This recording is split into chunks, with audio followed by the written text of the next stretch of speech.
نحمده ونصلي ونسلم على رسوله الكريم أما بعد فأعوذ بالله من الشيطان الرجيم بسم الله الرحمن الرحيم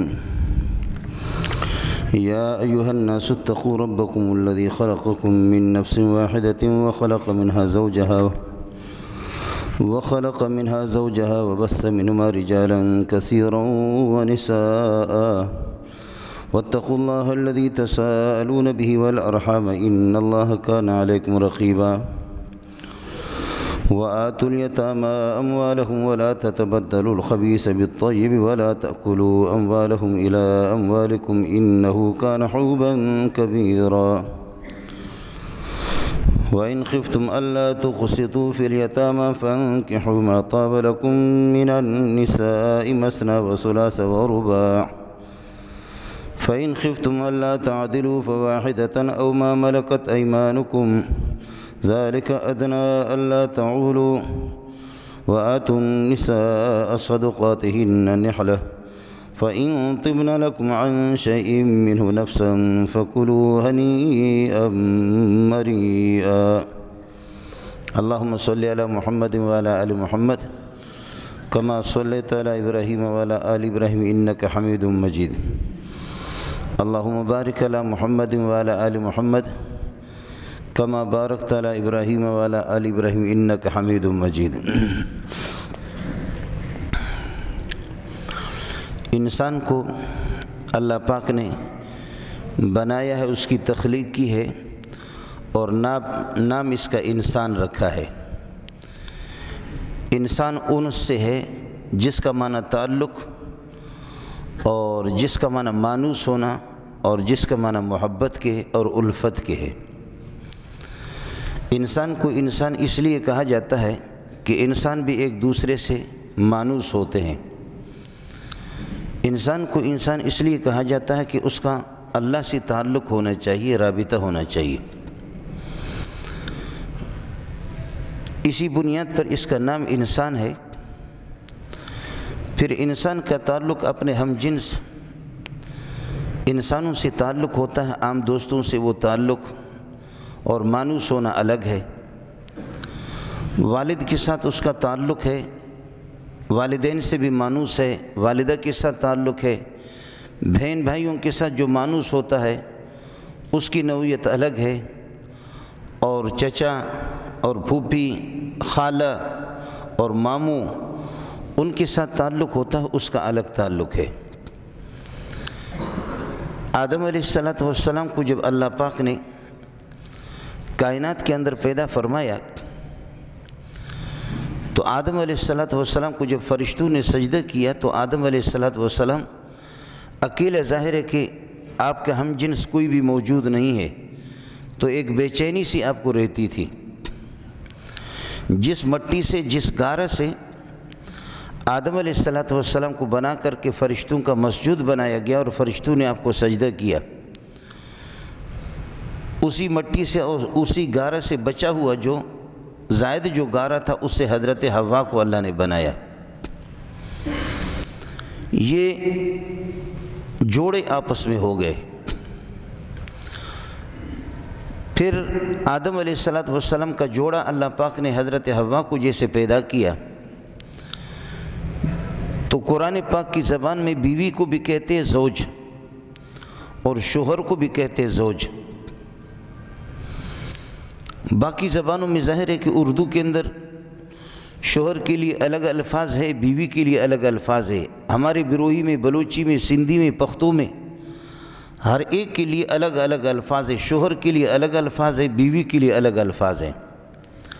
قرآن پاک میں میاں اور بیوی دونوں کا ایک ہی لفظ زوج، اس کا معنی جوڑ کے بھی ہے اور زوج کا معنی شوہر کے بھی ہے، زوج کا معنی بیوی کے بھی ہے۔ ہماری بعض کتابوں کے اندر ہوتا ہے زوجتن، بیوی کو زوجتن کہتے ہیں اور شوہر کو زوج کہتے ہیں۔ وہ قرآن کی زبان میں استعمال نہیں ہے، وہ بہت کم ہے۔ لیکن عجیب یعنی اللہ پاک کا انداز ہے کہ شوہر کے لیے بھی وہی لفظ استعمال کیا اور بیوی کے لیے بھی وہی زوج کا لفظ استعمال کیا۔ آدم اور حوا کو پیدا کرنے کے بعد فرمایا کہ یا آدم اسکن انت وزوجک الجنت، آدم آپ اور آپ کی بیوی جنت کو اپنا ٹھکانہ بنا دو۔ اب زوجتن نہیں ہے بلکہ زوجن ہے، لفظ شوہر کے لیے اور بیوی کے لیے دونوں کے لیے زوجن کا استعمال کر کے اشارہ کر دیا ہے۔ آپ اس کو سمجھیں یا نہ سمجھیں، من تو شدم تو من شدی، من تن شدم تو جان شدی، بعد ازیں کس نہ گوید من دیگرم تو دیگرے، دونوں کے لیے ایک لفظ استعمال کیا، اشارہ کر دیا میاں بیوی کو یک تن یک سوچ اور ایک ہی ہونا چاہیے، لفظی جب دونوں کا ایک رکھا ہے۔ دوسرے الفاظ میں یہ سمجھو کہ شیر و شکر ہونا چاہیے۔ ظاہر ہے کہ شیر کے اندر، دودھ کے اندر اگر آپ شکر ملائیں گے تو اگر شکر الگ ہے تو آپ کہیں گے یہ شکر ہے یہ دودھ ہے، لیکن شکر کو جب ملائیں گے شیر کے ساتھ، دودھ کے ساتھ، اس کے بعد اب یہ ختم ہوگی، یہ دونوں ایک یہ ہو گئے۔ اب وہ شکر جو ملا ہوا ہے اس کے اندر، دودھ کے اندر، اس کی طرف آپ الگ اشارہ نہیں کر سکتے، دودھ کی طرف اور اس کی طرف ایک ہی اشارہ ہوگا۔ قرآن پاک نے عجیب الفاظ استعمال کیے ہیں، ہن لباس لکم وانتم لباس لہن، بیویاں تمہاری لباس ہے، تم بیوی کے لباس ہو۔ سبحان اللہ، بیویاں تمہاری لباس ہے، تم ان کے لباس ہو۔ ظاہر ہے کہ لباس، آدمی کا لباس اس کے بدن سے جدا ہوتا نہیں ہے۔ آدمی جب لوگوں کے سامنے آتا ہے، کائنات کے سامنے آتا ہے تو لباس پہن کر کے آتا ہے، بغیر لباس کے جب ہوگا تو بڑا پیارا لگے گا۔ بیوی تمہاری لباس ہے، تم ان کی لباس ہو۔ لباس انسان کی شرمگاہ کو چھپاتی ہے، تو جب آدمی شادی کر لیتا تو شادی کے بعد بھی اس کی شرم اور اس کی بے حیائی کی باتیں باہر نکلتی نہیں ہیں، اور اگر شادی نہیں کرے گا تو پھر یہ کہ جیسے کہ ہمارے بہت سے وزیر لوگ تو کائنات کے اندر جیسے اللہ نے ان کو ذلیل کر دیا، شاید ان جیسا ذلیل کوئی بھی جانور بھی اس طرح ذلیل نہیں ہے جیسے کہ ہمارے پاکستان کے بہت سے وزیر ذلیل ہیں، نام لینے کی ضرورت نہیں ہے۔ ظاہر ہے کہ وہ لباسوں کے بدن پر نہیں ہے۔ آدمی شادی کرے گا تو پھر ہن لباس لکم وانتم لباس لہن، بیویاں تمہاری لباس ہے، تم ان کے لباس ہو۔ سبحان اللہ، اس سے اچھی تعبیر کائنات کے اندر کوئی بھی نہیں ہے۔ جو تعبیر اللہ استعمال کرے اس سے ہٹ کر کے کون سا مولوی جو اچھی تعبیر آپ کو بتائے گا۔ لباس سے خوبصورتی آ جاتی ہے، نکاح سے انسان کی زندگی کے اندر خوبصورتی آ جاتی ہے، جسمانی طور پر بھی خوبصورتی، روحانی طور پر بھی خوبصورتی، اور اگر نکاح نہیں کرے گا تو پھر پرائیویٹ طریقے سے ادھر منہ مارے گا، ادھر منہ مارے گا، ادھر منہ مارے گا۔ جیسے میں نے عرض کیا کہ ہمارے بہت سے وزیر حضرات، پاکستان بہت پیارا ملک ہے، اس میں سب کچھ چلتا ہے، بہت پاکستان پاک ہے جی، بے حیائی سے پاک نہیں ہے، لیکن یہ ہے کہ اس کو بڑوں نے بھی ناپاک کر دیا۔ ملک بھی پاک ہے، عوام بھی پاک ہے، لیکن اس میں حکمران بڑا بے حیا اور ناپاک قسم کے ہمیں ملتے ہیں، یہ ہماری بدقسمتی ہے۔ بیویاں تمہارے لباس ہے، تم ان کے لباس ہو۔ اور پھر لباس پر جیسے میرے شلوار پر اگر کوئی گند لگ جائے تو جب میں نے دیکھا یا کسی نے مجھے بتا دیا تو چوری چھپکے سے اس کو آدمی دھوئے گا، دھوئے بس ٹھیک ہے، لیکن شلوار کو جلانا تو نہیں ہے نا۔ یا اگر میرے لباس پر گند تھوڑا سا لگ گیا تو شلوار اتار کر کے پھینکے آدمی تو بڑا پیارا لگے گا۔ اس لیے کہا کہ اگر بیوی کا کچھ قصور ہے اور کچھ گند ہے ان کے اخلاق میں، اس کو آپ اکیلے الگ نہیں کر سکتے، ٹھیک نہیں آپ کے لیے شرعاً، معمولی بات پر جیسے کہ تمہارے لباس پر اگر کوئی گند لگ جائے اس کو دھونا ہوگا، اور اس کا اعلان بھی آپ نہیں کریں گے کہ لوگوں میں صبح اٹھاتا تو میرے شلوار پر ٹٹی لگی ہوئی تھی، میرے شلوار پر پاخانہ لگا ہوا تھا۔ غیرت مند آدمی ایسا اعلان نہیں کرتا، بے حیا اعلان کرتا ہے۔ اس کو آدمی پسند نہیں کرتا میرے شلوار پہ ٹٹی ہوئی لگی ہوئی تھی، اعلان کرے اس کا۔ اگر بیوی کا قصور بھی ہے یا شوہر کا قصور ہے، بیوی کے لیے ناجائز ہے کہ وہ اپنے شوہر کی کسی غلطی کو اور کسی گند کو وہ جا کر کے عوام کے سامنے دیگر خواتین کے سامنے بیان کرے، یا یہ ہے کہ بیوی کی کوئی غلطی ہے اور کوئی گند ہے اس کے اخلاق میں، اس کو شوہر جا کر کے بیان کریں۔ قربان جاؤں محمد کی جوتیوں پہ صلی اللہ علیہ وسلم۔ آپ نے فرمایا کہ یہ بدبخت قسم کا انسان ہے کہ جو رات کو اپنی حرم محترم بیوی کے ساتھ کوئی ہم بستری کرتا ہے اور صبح کو لوگوں سے بے حیا ہے، دیوس ہے، پھر یہ لوگوں سے کہتے ہیں میں نے رات کو یہ کیا تھا، میں نے یہ کیا تھا، یہ کیا تھا۔ میرے نبی فرماتے ہیں کہ یہ ایسا بے حیا ہے جیسے کہ کسی گلی کے اندر ایک جن مادہ جنیہ اور ایک جن دونوں آپس میں جفتی کرے، جو پوری دنیا ان کو دیکھے۔ ابو داؤد کی حدیث ہے، سبحان اللہ سبحان اللہ۔ جیسے کوئی جنیہ جن، لیڈیز جن اور کوئی مذکر جن، یہ دونوں کسی گلی میں جفتی کرے اور جن کی بے حیائی کو پوری دنیا دیکھے۔ یہ بھی بے حیا قسم کا انسان ہے کہ جو رات کو اپنے گھر والوں کے ساتھ کچھ اپنی جنسی خواہش کو پوری کرتا ہے، پھر ڈھنڈورا پیٹتا ہے، اعلان بھی کرتا ہے۔ محمد سے بڑا حیا والا کائنات کے اندر کوئی بھی نہیں۔ ہن لباس لکم، بیویاں تمہارے لباس ہیں، تم ان کے لباس ہو۔ لباس پر اگر گند لگا ہوا تو کوئی اپنے شلوار کو جلاتا نہیں ہے، اس کو پھینکتا نہیں ہے، اس کو دھوتا ہے اور اعلان اس کا نہیں کرتا۔ تو فرمائے بیوی کو چاہیے اپنے شوہر کے اس گند کو استعمال کرے، یہ کہ برداشت کرے، اور شوہر کو چاہیے کہ بیوی کے اگر کچھ اس کی اخلاق میں کمزوری کو تائیے تو اس کو برداشت کرے۔ غرض یہ ہے کہ انسانی زندگی میں جب مرد بالغ ہو گیا اور خاتون جب بالغ ہو گئی تو ان کا نکاح کرنا چاہیے۔ هو الذي خلقكم من نفس واحدة وجعل منها زوجها هو الذي خلقكم من نفس واحدة وجعل منها زوجها ليسكن إليها۔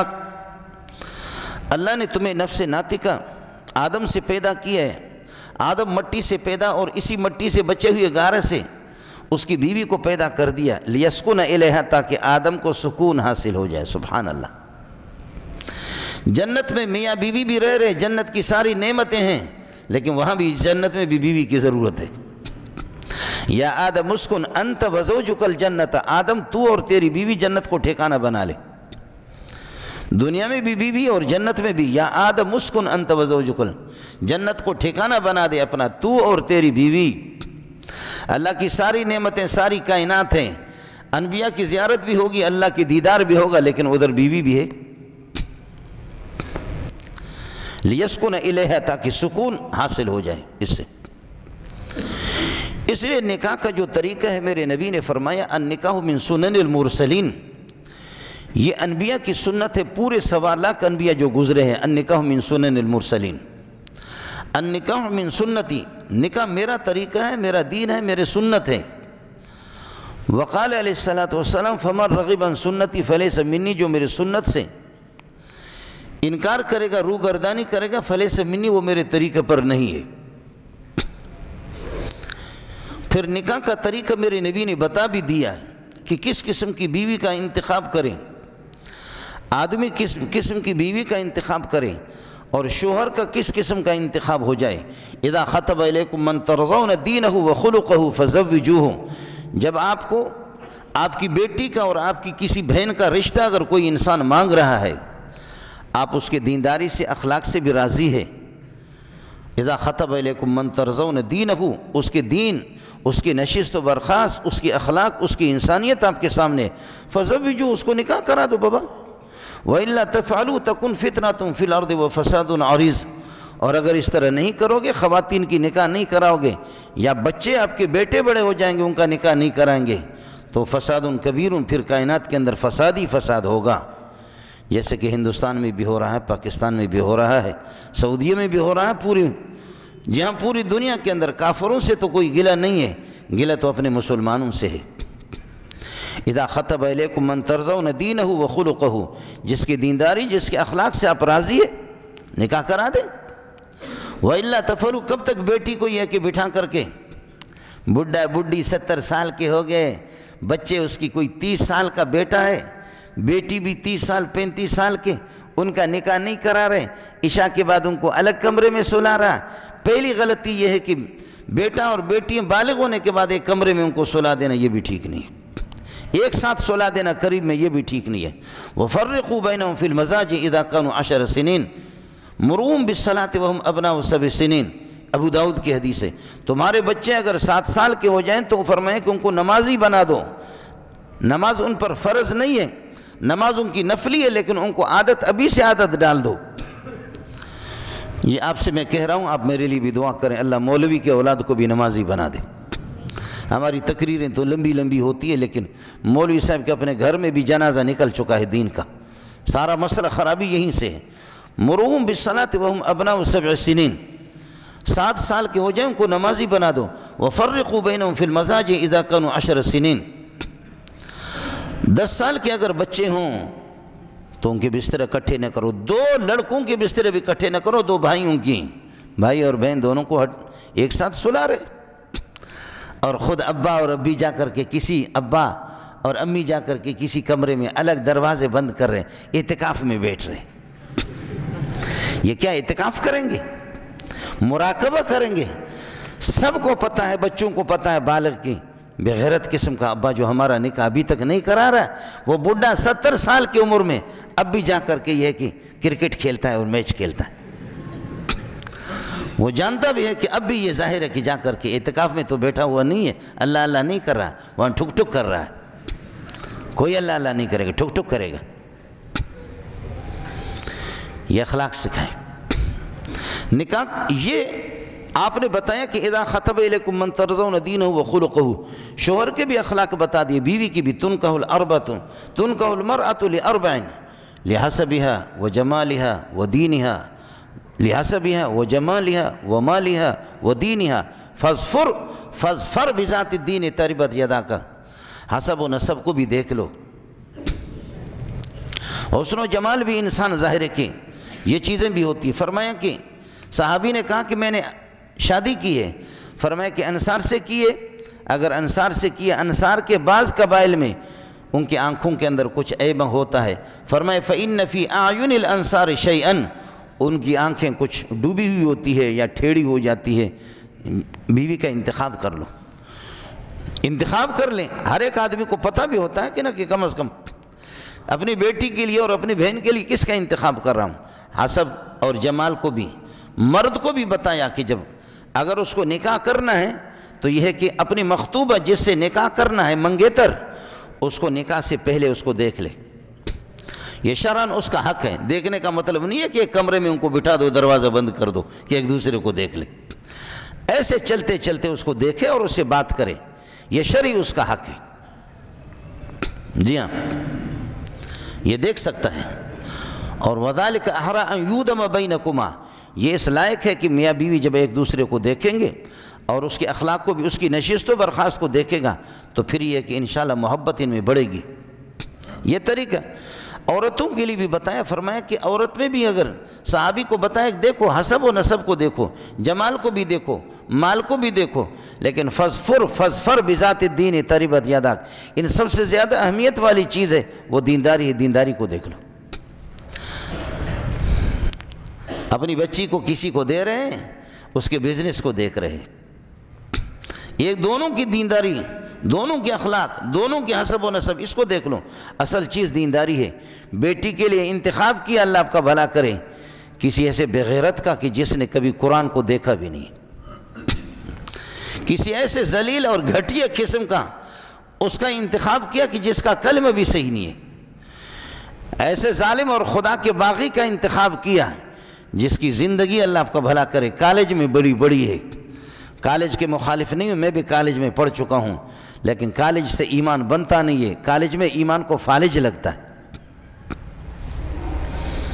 کالج سے ایمان نہیں بنتا، کالج میں ایمان کو فالج لگتا ہے۔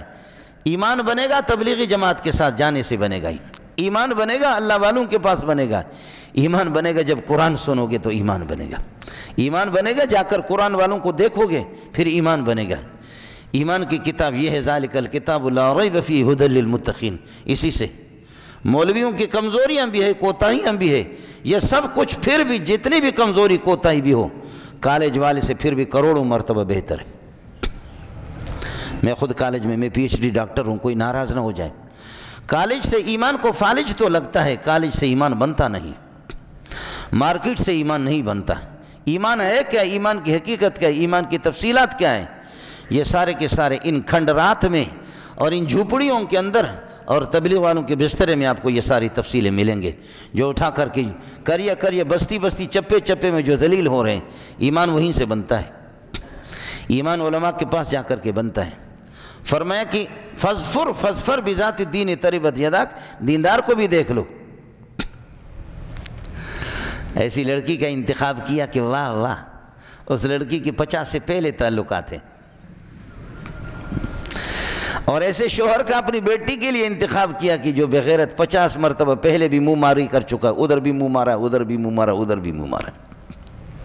ایسے بے حیا کے انتخاب کریں گے تو پھر آپ نے وہی ابو داؤد کی حدیث سے فرمایا کہ جیسے کہ ایک شیطان مذکر جن اور ایک مؤنث جن جو کسی گلی کے اندر چلتے ہوئے لوگ دیکھ رہے ہیں اور وہ آپس میں اپنی خواہش پوری کرے، ان کا پھر مسئلہ اس طرح ہوگا، پھر انجام ان کا ایسا برا ہوتا، پھر آ کر کے کہتے ہیں بیوی میری بات نہیں مانتی، وہ نکلتی ہے باہر جاتی ہے، اور بیوی روتی ہے کہ شوہر جو ہے نا وہ میرے ساتھ صحیح نہیں چل رہا، ان کے تعلقات دوسروں کے ساتھ ہے، اس کی ڈائری میں انہیں ان کے فون میں دیکھا ہے، ان کے ٹیلی فون میں ان کے میسج بھی دیکھے ہیں، سمجھے؟ تو شوہر الگ لا کر کے پیسے دیتا ہے کہ تعویذ دے دو بیوی ٹھیک ہو جائے، بیوی الگ لا کر کے مولوی صاحب کو پیسے دیتی ہے کہ تعویذ دے دو کہ شوہر ٹھیک ہو جائے۔ تمہارا منہ کالا ہو جائے کچھ ہو، لیکن مولوی کا کام تو بن گیا، اس کو دونوں کے ڈبل پیسے مل گئے۔ تمہارا کام ہو یا نہ ہو، بلکہ مولوی کا فائدہ اسی میں کہ تمہاری بے حیائی مستقل چلتا رہے، مولوی کا فائدہ اسی میں ہے کہ اور یہ سلسلہ چلتا رہے، تاکہ مہینے میں 15 دن میں 20 دن میں آپ کی طرف سے بھی 10 ہزار مل جائے، 5 ہزار، اور بیوی کی طرف سے بھی مل جائے، 5 انگلیاں گھی میں اور سر کڑھائی میں۔ مولوی کو کرنا کیا؟ میرے نبی نے شوہر کے لیے بھی اوصاف بتا دیے اور بیوی کے بھی اوصاف بتا دیے۔ حضرت عمر کی بیٹی حضرت حفصہ ہماری ماں جو نبی کی بیوی بن گئی، ان کے شوہر کا جب انتقال ہو گیا تو بیوہ ہو گئی حضرت حفصہ۔ حضرت حفصہ قدآور قسم کی خاتون تھی، جری قسم کی خاتون تھی، جیسا باپ اور عمر، میرے ماں باپ اور عمر پہ قربان جائے، جیسے عمر جری تھے بیٹی بھی جری قسم کی، خوبصورت قسم کی خاتون، سبحان اللہ، دلیر قسم کی جری، غیرت مند قسم کی خاتون۔ اور پھر یہ ظاہر ہے کہ جب میرا کوئی ہمسایہ بھی ہوتا ہے، اس کے بچے پیدا ہوتے ہیں، اس کے بچے میرے سامنے پلتے بڑھتے ہیں، مجھے پتہ ہوتا ہے کہ اس کے بیٹے کس قسم کے ان کے اخلاق ہیں۔ بچیاں اگر پیدا ہو جاتی ہے معصوم قسم کی، وہ بھی پتہ ہوتا ہے۔ اگر میں اپنے کسی بیٹے کے لیے ان کی کسی بچی کا انتخاب کروں، مجھے پتہ ہوتا ہے کہ یہ بچیاں کس ماں کی ہے اور ان کے کیا ہے، ان کی سیرت صورت سب کا علم ہو جاتا ہے، ہمسائے میں ایک دوسرے کو تو علم ہو جاتا ہے۔ لیکن عمر کے انتخاب کو دیکھ لو، جب بیٹی جب بیوہ ہو گئی حضرت حفصہ، تو ایک دن مجلس میں آپس میں لوگ بیٹھے ہوئے تھے، حضرت عمر موجود نہیں تھا، حضرت عثمان بھی تھے، حضرت ابو بکر بھی تھے اور صحابہ بھی تھے۔ نبی پاک صلی اللہ علیہ وسلم نے فرمایا کہ میرا خلیفہ عمر جو ہے نا، بیٹی ان کی بیوہ ہو گئی ہے اور وہ پریشان ہیں، اور میں چاہتا ہوں کہ میں محمد اس کا سہارا بن جاؤں۔ حضرت نے یہ اشارہ تو دیا تھا کہ ظاہر ہے کہ جب میری بیٹی ہو یا میری بہن ہو، مجھے اس کی فکر تو رہتی ہے نا کہ اس کا انتظام تو کر لوں۔ غیرت مند لوگ تو یہی، ان کو پریشانی تو ہوتی ہے۔ روٹی کمانا اتنا ضروری نہیں ہے جتنا آدمی اپنے حیا کو وہ کر لے، سوچ بھی لے کہ انسان تو انسان ہے۔ فرمایا کہ عمر تو پریشان ہیں، لیکن یہ ہے کہ میں محمد رسول اللہ، اشاروں میں بتایا کہ میں اس کا سہارا بننا چاہ رہا ہوں۔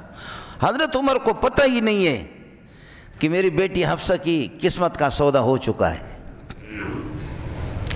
عمر کو بھی پتہ نہیں ہے، اور ہم سب کی ماں کو حضرت حفصہ کو بھی اس کا علم نہیں ہے کہ کیا۔ یہ بخاری شریف بیان کر رہا ہوں، امت اخبار نہیں ہے، یا آپ کہیں گے جنگ اخبار ہے، بخاری آپ کو بیان کر رہا ہوں، بخاری شریف کی حدیث ہے۔ پھر حضرت عمر کی اپنی سوچ ہے، حفصہ کی اپنی سوچ ہے کہ کیا ہوگا میرا، میں تو بیوہ ہو گئی۔ لیکن عمر کی نیک نیتی کو دیکھو، عمر کی دینداری کو دیکھو، اور عمر کی دعاؤں کو بھی دیکھ لو، اور عمر کے اخلاص کو بھی دیکھ لو۔ عمر کہتا ہے کہ مسجد میں جیسے نماز ہو گئی، حضرت عثمان کو حضرت عثمان سے کہا کہ عثمان آپ کو پتہ بھی ہے، میرا بھی پتہ ہے، میری اولاد کا بھی پتہ ہے، میری بیٹی حفصہ وہ بیوہ ہو گئی، عدت اس کی پوری ہو گئی ہے، میں چاہ رہا ہوں کہ آپ کو بیعت دوں آپ کے نکاح میں۔ حضرت عثمان نے فرمایا مشورہ کر کے آپ کو بتا دوں گا، مشورہ فی الحال نہیں بتا سکتا۔ چند دن ہو گئے، حضرت عثمان جواب نہیں دے رہا ہے۔ پھر حضرت ابو بکر کو کہا کہ ابو بکر آپ سے زیادہ دیندار، آپ سے زیادہ اخلاق والا تو کوئی نہیں ہے میرے نگاہ میں، اگر آپ چاہیں تو میری بیٹی کو قبول کر لے۔ غیرت مند لوگ وہ ہوتے کہ اپنی بیٹیاں اپنی بہنوں کے لیے خود رشتے مرد باپ تلاش کرتا ہے یا اس کے بھائی تلاش کرتے رشتے، وہ بدماش ہیں کہ بیٹی کو چھوڑ دیتا ہے اور بہن کو تو اپنے رشتہ خود تلاش کر۔ واہ واہ، جب عورتیں اپنا رشتہ خود سودا لگائیں گے تو پھر اس کائنات کے اندر فساد نہیں ہوگا، یہ کائنات تباہ نہیں ہو جائے گی، تو پھر کیا ہوگا؟ بیٹی کی اپنی مرضی ہے، بیٹی کی اپنی مرضی ہے جی، وہ خود انتخاب کر لے جی۔ یہاں باپ غیرت مند ہے، باپ انتخاب کرتا ہے۔ حضرت عثمان کو کہا، حضرت عثمان نے فرمایا کہ مشورہ کر کے بتا دوں گا۔ حضرت ابو بکر کو کہا تو ابو بکر نے فرمایا کہ مشورہ کر کے آپ کو بتا دوں گا۔ کہتے عثمان پر بھی تو مجھے غصہ آیا، لیکن ابو بکر پر زیادہ غصہ ہے، یہ صوفی صاحب بزرگ، ہم میں اتنی خوبصورت قداور اپنی بیٹی پیش بھی کر رہا ہوں اور یہ بزرگ کہہ رہا مشورہ کروں گا۔ اچھے کاموں میں نکاح میں کیا مشورہ ہے بھائی؟ اسی پریشانی میں یا ربا میں کیا سوچ رہا ہوں کہ دینداری کو، تقوی اور طہارت کو ترجیح دے رہا ہوں، باقی ان کے تھوڑے مال پر میں عاشق ہوں، لیکن یہ لوگ کیا مجھے جواب بھی نہیں دے رہے۔ اچانک بندے پہنچ گئے، فرمایا کہ عمر پیارے محمد کی طرف سے آ گئے ہیں، اگر آپ محسوس نہ فرمائیں تو محمد رسول اللہ آپ کا داماد بننا چاہ رہا ہے۔ سبحان اللہ سبحان اللہ، ہے اس سے بڑھ کر کے اور کیا سودا چاہیے؟ میرا نبی بیوگان سے ان کے نکاح ہوئے، زیادہ تر مختلف قبائل سے، مختلف علاقوں سے، مختلف اقوام سے، اور بیوگان سے جو بے سہارا ہے۔ حدیث میں آتا ہے کہ آپ بیوگان اور یہ ہے کہ اس قسم کے عاجز اور یتیم، ان سب کے سہارا، ہر طرح سے آپ سہارا بن رہے۔ فرمایا کہ اگر کسی کے گھر میں اللہ نے جب فتوحات کا دروازہ کھول دیا، فرمایا کہ اگر کسی کے بچوں کا خرچہ نہیں ہے تو وہ سارا میں محمد میں اپنے ذمہ لیتا ہوں، یتیموں کے میرے ذمہ ہے، بیوگان کی ذمہ داری زیادہ تر آپ نے شادی کی ہے تو بیوگان سے کی ہے۔ آخر میں جا کر کے ایک کنواری عورت حضرت عائشہ سے نکاح کی، وہ بھی آسمانوں سے تجویز آ گئی کہ عائشہ کا فیصلہ آپ کے لیے ہو چکا۔ حضرت ابو بکر سے بتایا کہ عائشہ کا رشتہ لینا چاہ رہا ہوں۔ حضرت ابو بکر نے فرمایا کہ میں کیا انکار کر سکتا ہوں؟ فرمایا کہ میں محمد آپ کو نہیں بتا رہا ہوں، بلکہ اوپر سے فیصلہ ہو چکا ہے، اور فرمایا کہ جب یہ اللہ کی طرف سے تو یہ ہو کر کے رہے گا، ہوا بھی وہی، جب اللہ کی طرف سے فیصلہ ہو چکا ہے۔ ہماری اماں حضرت عائشہ، ان کی نکاح کا فیصلہ باقاعدہ صراحتاً وحی کے ذریعے سے اوپر سے ہو چکا ہے، کوئی مانے نہ مانے تو سیدھا جہنم میں بغیر ٹکٹ کے چلا جائے، اور اللہ کرے جہنم کے اور اسفل السافلین کی طبقے میں چلا جائے۔ جس کو عائشہ کی جو ہے نا زوج مطہرہ ہونے پر ناراضگی ہے، وہ جائے، کوئی فرق نہیں پڑے گا، جہنم کو خوشی ہوگی کہ اچھا شکار آ گیا ہے، اس کو خوشی ہوگی۔ اب یہ ہو گیا کہ حضرت حفصہ سے جب نکاح ہو گیا تو فرماتے کہ میں نے بزرگ کو پکڑ لیا، حضرت عثمان کو، یار اللہ نے میری تو دستگیری کر دی اور میری قسمت تو جاگی، اور میری بیٹی کا مسئلہ بھی اللہ نے کیسے آسمانوں پہ، عرش پہ اللہ نے کیسے ہماری دستگیری فرما دی، یہ تو ہو گیا، لیکن عثمان یہ بتا دو کہ آپ سے میں نے پیشکش کی، آپ نے قبول کیوں نہیں کیا؟ مجھے جواب بھی نہیں دیا۔ فرمایا کہ جب محمد رسول اللہ ہم مجلس میں بیٹھے ہوئے تھے، آپ نہیں تھے، اشاروں سے پتہ چل رہا تھا کہ آپ کا سہارا، آپ کی بیٹی کا سہارا محمد بننا چاہ رہا ہے، تو ہم کیسے بات کریں گے؟ میں کیسے قبول کروں؟ حضرت ابو بکر کو بتایا، حضرت ابو بکر نے ہو بہو یہی جواب دیا جو حضرت عثمان نے دی۔ غیرت مند باپ ہوں یا بھائی ہوں، وہ اپنی بیٹیوں کے لیے اور اپنی بہنوں کے لیے وہ خود انتخاب کرتے۔ میں عرض یہ کر رہا تھا کہ اس دنیا کی زندگی میں میاں بیوی زوج دونوں کو قرآن نے زوج کہا ہے، لفظ بھی ایک ہے۔ فرمایا کہ جب تمہارا لفظ ایک ہے، شوہر کے لیے بھی زوجن کا لفظ ہے، بیوی کے لیے زوجن کا لفظ ہے، لفظ تمہارا ایک ہے تو ایک ہو جاؤ۔ جب لفظ ایک قسم کا تو ایک ہو جاؤ، پھر تم میں تفریق نہیں ہونی چاہیے۔ یہ نہیں ہے کہ مستقل برتنوں کے کھڑکانے کی آواز آتی ہے ٹھڑاک، مستقل جوتوں کی آواز ہے تھڑاپ، مستقل ڈنڈوں کی آواز آ رہی ہے۔ وہ ہمسائے نے کہا کہ بھائی آپ کے گھر سے بڑی ہنسی کی آواز آتی ہے، یہ فارمولہ ہمیں تو بتا دو، فارمولہ تو بتا دو، بہت خوش ہے میاں بیوی۔ فرمایا ہاں خوب خوش ہے۔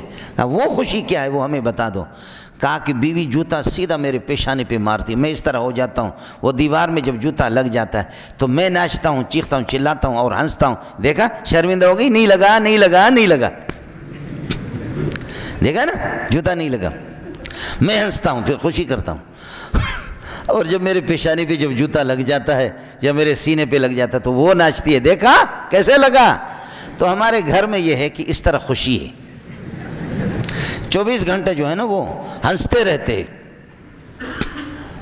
حدیث میں آتا ہے کہ نیک بیوی وہ ہے کہ جو رات کو اٹھے، بخاری میں بھی روایت ہے، مشکات شریف میں بھی ہے، نیک بیوی وہ ہے کہ جو تہجد کو اٹھے اور تہجد میں اٹھ کر کے پھر خود تہجد پڑھے اور اس کے بعد شوہر سے کہہ دے کہ اٹھو، اور اگر شوہر نیند اس پر غالب نہ اٹھے تو تھوڑا سا پانی اس کے چہرے پہ پیشانی پہ چھڑکا دے تو وہ خود بخود اٹھے گا۔ اور اللہ رحم کرے اس شوہر پر جو پہلے تہجد کے لیے اٹھتا ہے، تہجد پڑھ کر کے بیوی کو جگاتا ہے، اگر بیوی اٹھتی نہیں ہے، جاگتی نہیں ہے تو تھوڑا سا پانی اس پر چھڑکا دیتا ہے۔ میں جب حدیث پڑھاتا ہوں تو ساتھیوں سے کہتا ہوں کہ اللہ کے بندو اس زمانے میں خیال کر لینا، دیکھ لینا کہ بیوی کے قریب کوئی جھاڑو تو رکھا ہوا نہیں ہے، تہجد کے لیے جگہ تو دو، لیکن کیا ہے اب وہ اتوار کو تو چھٹی ہوتی ہے نا، ملازمین کو چھٹی ہوتی ہے اتوار کو، ابھی بھی اس طرح ہے اتوار کو نا۔ ہاں یہ نواز شریف نے مرحوم نے یہ سلسلہ شروع کیا، اتوار کی چھٹی، جمعے کی چھٹی حضرت امیر المومنین نے، اب تو دوسرا امیر المومنین اس وقت یہی تھی، تو اتوار کی چھٹی کر دی۔ اب بیوی صبح کو کہہ رہی ہے فجر کے لیے شوہر کو کہ اٹھ نماز تو پڑھ، وہ کہتا ہے کہ میں بس اللہ غفور الرحیم ہے، پڑھوں گا، آج چھٹی ہے، آج تو ہمیں آرام کرنے دو، آج تو ہمیں آرام کرنے دو۔ بیوی کہتی ہے نہیں نماز کے لیے کوئی چھٹی نہیں ہے، اٹھ نماز پڑھ۔ کہا آج تو یہ ہے کہ چھٹی ہے، آج تو آرام کرنے دو، نماز قضا کروں گا۔ بیوی کہتی ہے قضا کرنے کی کوئی گنجائش نہیں، اٹھ۔ کہا کیوں گنجائش نہیں ہے؟ بیوی کہتی ہے کہ قرآن اس کی اجازت نہیں دے رہا، حدیث اس کی اجازت نہیں دے رہی ہے کہ نمازوں کی آپ قضا کریں، اٹھ وقت پہ نماز۔ تو شوہر نیند کی حالت میں ایسے آنکھیں کبھی بند ہو رہی کبھی کھل رہی، کہا آپ قرآن کو مانتی ہو؟ بیوی کہتی ہے ہاں مانتی ہوں۔ تو کہا کہ قرآن میں تو یہ کہ فَانكِحُوا مَا طَابَ لَكُم مِّنَ النِّسَاءِ مَثْنَىٰ وَثُلَاثَ وَرُبَاعَ، 2 یا 4، 3 یا 4 شادی کرو۔ تو میں پھر نماز تو پڑھ لیتا ہوں لیکن آج میں اپنے لیے دوسری بیوی کا انتخاب۔ بیوی کہتی ہے سو جاؤ، اللہ غفور الرحیم ہے، کوئی پرواہ نہیں، سو جا سو جا سو جا سو جا، اللہ غفور الرحیم ہے، کوئی مسئلہ نہیں ہے، کوئی مسئلہ۔ یہ حال ہے ہمارا ہے۔ هو الذي خلقكم من نفس واحدة وجعل منها زوجها ليسكن إليها، آدم کی بیوی اس لیے پیدا کر دی، جنت میں رہ بھی رہا ہے، یہاں دنیا میں بیوی پیدا کر کے میاں بیوی دونوں کو حکم دیا یا آدم اسکن انت وزوجک الجنت، جنت کو اپنا ٹھکانہ بنا دے۔ جنت میں اللہ کا دیدار بھی ہے، جنت کی نعمتیں بھی ہے، جنت کی سارے اللہ کو حوریں بھی ہے، لیکن اس کے باوجود پھر بھی اس بیوی کو باعث سکون قرار دیا، لیسکن الیہا، سکون حاصل ہو جائے۔ اس لیے گزارش میں نے عرض کی کہ جب ہماری اولاد بالغ ہو جائے انتظام کر لے، کسی کی غربت کو، آج اگر وہ غریب ہیں بس دال روٹی کا انتظام ہو جاتا ہے، دینداری کو، اخلاق کو دیکھو۔ میرا رب یہ ہے کہ وہ شادی کے بعد لوگ اس طرح یہ ہے کہ وہ جو آ جائے گی، وہ آپ کے گھر پہ جب آ جائے گی، آپ کی بہو، آپ کے بیٹے کی بیوی، وہ آ جائے گی، وہ اپنا روٹی خود بخود لے کر کے آئے گی آسمان سے فیصلے، وہ آپ سے نہیں کھائے گی، آپ کھلانے والے نہیں ہیں، آپ کھانے والے، خود کھانے والے دنیا میں بستے ہیں، کھاتے ہیں، 70-80 سال کے ساتھ مر بھی جاتے ہیں، 90 سال کے ساتھ کھانے والے مر بھی جاتے ہیں، کھلانے والا کبھی مرتا نہیں، وہ زندہ ہے، وہ ہمیشہ زندہ ہے، وہ کھلاتا ہے۔ اس لیے نکاح کو فرمایا کہ النکاح من سنن المرسلین، انبیاء کی سنت میں۔ بخاری شریف کے اندر فرمایا کہ اما عائشہ رضی اللہ تعالیٰ عنہ کی روایت ہے، بخاری جلد ثانی کے اندر کتاب النکاح کے اندر ایک فرمایا کہ 4 قسم کے نکاح ہوتے تھے زمانے جاہلیت میں۔ ایک نکاح یہی ہے، کوئی اپنی بیٹی اور اپنی بہن کا نکاح کراتا ہے اور حیا کے ساتھ، شرم کے ساتھ اور گواہوں کے سامنے مجلس میں، اور پھر یہ ہے کہ حق مہر بھی ہوتا ہے، ایجاب بھی ہوتا ہے، قبول بھی ہوتا ہے، اور یہ ہے کہ گواہ بھی اس نکاح کے ہوتے ہیں۔ یہ غیرت مند طریقہ ہے۔ فرمایا کہ یہی ایک طریقہ ہے جو اس وقت محمد رسول اللہ صلی اللہ علیہ وسلم نے اس کو رائج قرار دیا ہے، یہ جو اب بھی مسلمانوں میں الحمدللہ ہے، ایک نکاح یہ ہے۔ دوسرے قسم نکاح فرمایا کہ زمانے جاہلیت میں، بے دینی کے زمانے میں، ان تمام رسومات کو، ان بے حیائیوں کو محمد رسول اللہ نے مٹایا۔ وہ فرمایا کہ ایک آدمی ہے، اس کی بیوی ماہواری کے آزار سے، جو عذر ہوتے ہیں خواتین کے ماہواری کے، اس سے بیوی پاک ہو گئی۔ پاک ہونے کے بعد کہہ رہا کہ فلانا آدمی بڑا سردار ہے، فلانا بڑا خان ہے، فلانا بڑا کمانڈر ہے، فلانا جو ہے نا بہت طاقتور ہے، قداور ہے، خوبصورت ہے، میری بیوی وہ بے حیا کہتے جا کر پہلے اس سے جفتی کرا دے، اس کے ساتھ ہم بستری کرا دے، اس کا نطفہ جب آئے گا، اور یہ کھلم کھلا اجازت تھی، بڑے بڑے سانڈ رکھے ہوئے تھے، سانڈ ہے، یہ بخاری سنا رہا ہوں، جا کر کے اس کے ساتھ ہم بستری کرے، اس کی عزت لوٹے۔ اور جب یہ ہے کہ مہینے 1.5 مہینے کے بعد خاتون کو یقین ہو گیا کہ میرا حمل ٹھہر گیا، حمل ہے، شوہر اس دوران اس کے پاس نہیں جائے گا، اس کے بعد شوہر کو کہے گی کہ مبارک ہو وہ نطفہ اس سانڈ کا، اس بے غیرت کا، تو بھی بے غیرت، میں بھی بے غیرت، وہ بھی بے غیرت، بے غیرتوں کی نسل بڑھے گی، اور حمل ٹھہر گیا ہے۔ اب شوہر بھی خوشی کرتا ہے کہ واہ، اب ہمارا جو بچہ ہوگا وہ بھی سردار ہوگا، ہمارا بچہ ہوگا میر معتبر ہوگا، ہمارا بچہ جو اس سے نطفہ چونکہ ٹھہر گیا، حمل ٹھہر گیا، جو بچہ پیدا ہو جائے گا وہ بڑا کمانڈو بنے گا، وہ بڑا یہ ہے کہ جنگجو بنے گا، بڑا بہادر بنے گا۔ ہے جتنے بھی نمازی ہیں اس طریقے پہ لعنت بھیج سکتے، لعنت ہی لعنت ہے، اور کیا۔ ان رسومات کو، یہ دوسری قسم ہے نکاح کی۔ تیسری قسم نکاح کی اما عائشہ، پہلے والی جائز، یہ دوسری ناجائز بے حیائی کا نکاح۔ تیسری قسم اما جی فرماتی ہے 9 آدمی، 9 سے کم، 6 ہے، 5 ہے، 7 ہے، 8 ہے، 9 تک، 9 سے اوپر نہیں۔ وہ جھنڈے لگے ہوئے ہوتے تھے، کمائی کا اڈا ہے۔ یہ 9 آدمی کسی کے ساتھ ہم بستری کری، یہ بھی اس کا یار ہے، وہ بھی یار ہے، یہ بھی یار ہے، وہ بھی یار ہے، یہ بھی یار ہے، وہ بھی یار ہے، یہ 9 ہو گئے۔ 9 یاروں سے ان کی خواہش پوری کرے گی، اور جب اس کا بچہ حمل ٹھہر گیا، 9 ہے یا 8 ہے یا 7 ہے، جب بچہ پیدا ہو گیا تو بچہ پیدا ہونے کے بعد 1-2 ہفتے کے بعد ان کو پیغام بھیجتی تھی کہ بچہ اب ٹھیک ہے، میں بیماری سے بھی صحیح ہوں، بچہ پیدا ہو گیا، تم جتنے امیدوار تھے، جنہوں نے بھی ووٹ ڈالا ہے، وہ سارے کے سارے آ جائیں، جنہوں نے ووٹ ڈالا ہے آپ آ جائیں۔ اور ان کو کوئی گنجائش نہیں ہوتی تھی، یہ حدیث رسول آپ کو سنا رہا، گنجائش ان کو نہیں ہوتی تھی۔ اور وہ بخاری شریف، وہ آتے تھے بے غیرت 9 یا 7 یا 8 یا 6، یہ بے حیا سارے آتے تھے، اور عورت کی اپنی مرضی ہوتی تھی کہ تو نے بھی بڑی محنت کی ہے، تو نے بھی محنت کی ہے، تو نے بھی تیرے خدمات کو فراموش نہیں کیا جائے گا، لیکن بچہ جو ہے شمبو خان کا ہے۔ اس کی مرضی ہوتی تھی کہ بچہ جو ہے تم میں سے زیادہ محنت، جس کی مہر زیادہ لگی ہے اور جس نے زیادہ گرم چیز کھائی ہے، اخلاص کے ساتھ وہ اس کے ہے۔ اخلاص کے ساتھ محنت کی ہے۔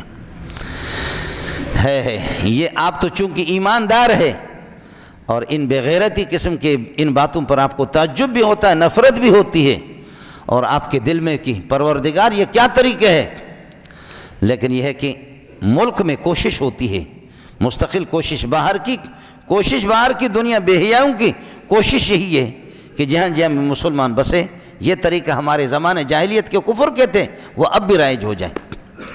آپ کی تو سینوں میں ایمان ہے، قربان جاؤں آپ پہ، آپ تو نفرت کریں گے، لیکن جو بے حیا بھی ہمارے ملک میں جو باہر کے ایجنٹ ہیں وہ چاہتے کہ یہ ہو۔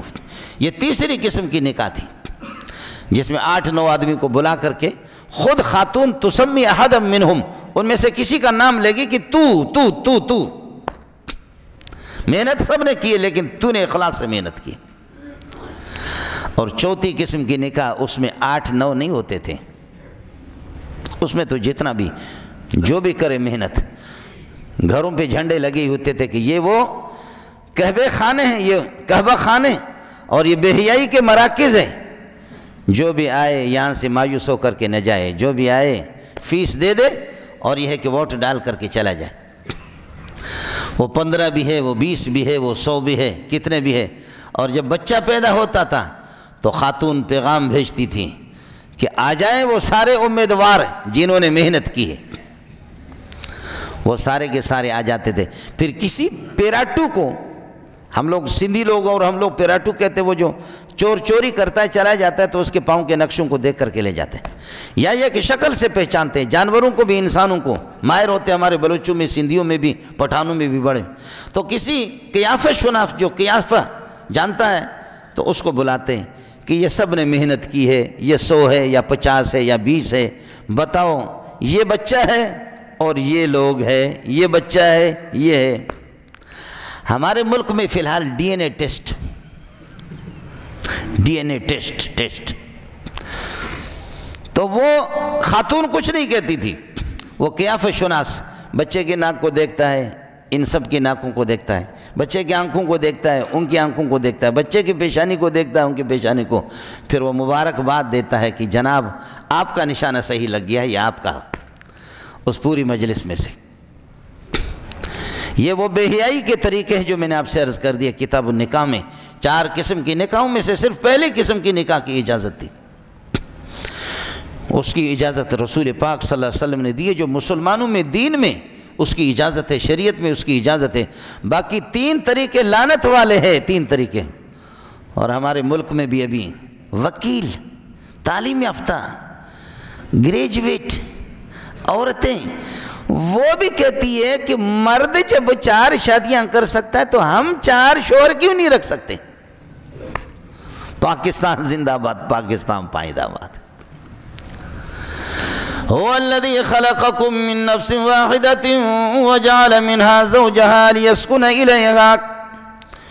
ناکے اور منکو دونوں کا جنس بھی ایک ہونا چاہیے۔ امام ابو حنیفہ جنات کے ساتھ نکاح کو حرام قرار دیتا ہے۔ اگر کوئی جنیہ کسی بزرگ پر یا کسی شیطان پر عاشق ہو جاتی ہے کہ تو مجھ سے نکاح کر لے، امام صاحب فرماتے کہ حرام ہے۔ کتیا کے ساتھ جیسے کوئی نکاح نہیں کر سکتا، کوئی کسی بکری کے ساتھ نکاح نہیں کر سکتا، بھینس کے ساتھ نکاح نہیں کر سکتا، حرام ہے، ناجائز ہے۔ جن آپ کے جنس میں سے نہیں ہے، جنیہ کے ساتھ اجازت نہیں ہے، نکاح کرنے کی اجازت نہیں۔ امام صاحب اس کو حرام سمجھتا، اور حقیقت بھی یہی ہے۔ قرآن و سنت، صحابہ کی زندگی میں کوئی بھی مثال نہیں ہے کہ کسی نے اس طرح۔ ہاں بعض جھوٹے قسم کے عامل آپ کو بتائیں گے جو بے دین قسم کے کہ میں نے جن سے نکاح کیا ہے، جنات میرے کنٹرول میں ہے، جن سے میں نے نکاح کیا ہے، وہ شریعت کا پابند نہیں ہوگا۔ پرلے درجے کا وہ عامل اگر داڑھی بھی رکھی ہے، تعویذ معویذ کرتا، وہ بھی بغیرت ہے دنیا کا، وہ بھی بغیرت ہے، اس کی اجازت نہیں ہے۔ اللہ نے جنس ایک رکھا ہے۔ اور کل کے اخبار میں پڑھ رہا تھا، امت اخبار میں تفصیلات میں، کہ اب یہ ہے کہ ہندوستان میں بھی اس کی اجازت ہے کہ انہوں نے یہ کیا ہے کہ اللہ آپ کا بھلا کرے، وہ خاتون بیٹھی ہوئی ہے اور اس نے اپنی زندگی میں اپنی پسند کا کوئی کتا تلاش کیا، اس کے ساتھ نکاح ہو رہا۔ تم لفظ نکاح کو کیوں بدنام کرتے ہو؟ تم جاؤ جہنم میں، خدا تمہیں تباہ کر دے۔ کتے کے ساتھ نکاح، سانپ کے ساتھ نکاح، گدھے کے ساتھ نکاح، نصیب اپنا اپنا، پسند اپنی اپنی، میرا جسم میری مرضی، اقبل خار اقبل اختیار، سمجھے بھائی جان؟ ہاں جی، وہ کیا کہتے ہیں؟ اقبل خاورہ اقبل خارہ اقبل خاورہ اقبل اختیار، نصیب اپنا اپنا، پسند اپنی اپنی جی۔ کوئی گدھے کو پسند کرتی ہے، کوئی کسی کتے کو، اور کوئی کسی کتیوں کو پسند کرتا ہے، اور اخباروں کی زینت بنے ہوئی ہے، اخباروں کی زینت بنے ہوئی ہے، اور ملک میں بھی یہی کوشش ہو رہی ہے۔ اب وہ کہہ رہے کہ جی مردوں کو جب اجازت ہے 4 شادیاں کرے تو ہم پھر یہ کہ عورتیں 4 شادیاں کیوں نہیں کر سکتی؟ ایک خاتون وہ 4 شوہر رکھے؟ پہلے اس پر تجربہ کر لو، اجازت دے دے، تجربہ کر لو۔ ایک بلوچستان کا پٹھان اور ایک یہ کہ بلوچ اور ایک سندھی اور ایک پنجاب دا منڈیا، 4 شوہر رکھو۔ جب یہ ہے کہ یہ کاشتکاری کریں گے، بچہ کس کا ہوگا؟ جب یہ کاشتکاری کریں گے، بیج بوئیں گے، تو بچہ کس کا ہوگا؟ اس قسم کی بےغیرتی باتیں، بے حیائی اور بے شرمی کی اس قسم کی باتیں، اور پھر باہر کی دنیا میں اگر مسلمانوں کے ملک میں اس قسم کی کوئی بات کر لے، اس کی پذیرائی ہوتی ہے کہ یہ ملک کا ہیرو ہے، یہ ملک کا ہیرو ہے جی۔ کوشش ہے۔ اور پھر یہ ہے کہ حمل کے دوران جب عورت حاملہ بھی ہو جائے، حیض کے دن بھی ہے، نفاس کے دن بھی ہے، بیماری کے دن بھی ہے، حمل کے دن بھی ہے، اس لیے شوہر کو تو اجازت دی ہے کہ وہ 4، بلکہ آپ کو حیرت ہوگی، آپ دیکھیں 30-40 بکریوں میں 1 بکرا ہوتا ہے، گائے میں آپ دیکھیں کہ ایک بیل ہوتا ہے، جانوروں میں بھی جوڑے ہیں اس قسم کے بےغیرتی کو نہیں۔ صراحتاً اللہ نے مرد کو تو اجازت دی ہے کہ وہ 4 شادی کرے، اور لونڈیوں کی بھی اجازت دی ہے، لیکن یہ کہ کبھی 1.25 لاکھ انبیاء کی زندگی میں 1.25 لاکھ کی تعداد ہے۔ نبی نے 100 شادیاں کی، سلیمان علیہ السلام نے کی، حضرت داؤد علیہ السلام نے کی، پیارے پیغمبر صلی اللہ علیہ وسلم کی 2 لونڈیاں اور 9 شادیاں آپ کی رہی ہے۔ ویسے بعض نے لکھا 18 تک، لیکن یہ کسی نے نہیں لکھا کہ العیاذ باللہ کہ 1.25 لاکھ انبیاء کی زندگی میں، 1.25 لاکھ انبیاء کی زندگی میں کوئی اللہ کا بندہ نبیوں پہ قربان جاؤں، میرے ماں باپ قربان جائیں، وہاں تو یہ سوال اٹھانے کی بھی نہیں ہے، کرنے کی بھی نہیں ہے۔ لیکن انبیاء کے پیروکار جتنے گزرے ہیں، ان میں سے کسی نے اس قسم کا کیا، اور اس طریقے پر اپنی بیٹی کے لیے کسی نے 4 شوہر رکھا ہو، 2 شوہر رکھا ہو، 3 شوہر رکھا ہو، 10 شوہر رکھا ہو، دیندار ہو، انسان ہو، یہ کبھی بھی نہیں ہوگا۔ یہ وہ بے حیاؤں کا طریقہ ہے جو میں نے عرض کیا کہ 4 قسم کے نکاح جو آپ کو سنائے۔ اللہ ہمیں حیا عطا فرمائے، اللہ ہمیں شرم عطا فرمائے، اللہ ہمارے ملک والوں کو جو ملک چلانے والے ہیں لوگ ہیں، ان کو بھی اللہ شرم اور حیا عطا فرمائے۔ عورت کہتی ہے عورت جی ہمیں بھی اجازت ہو 4 شوہر ہم رکھے، پہلے تجربہ کرے پہلے تجربہ۔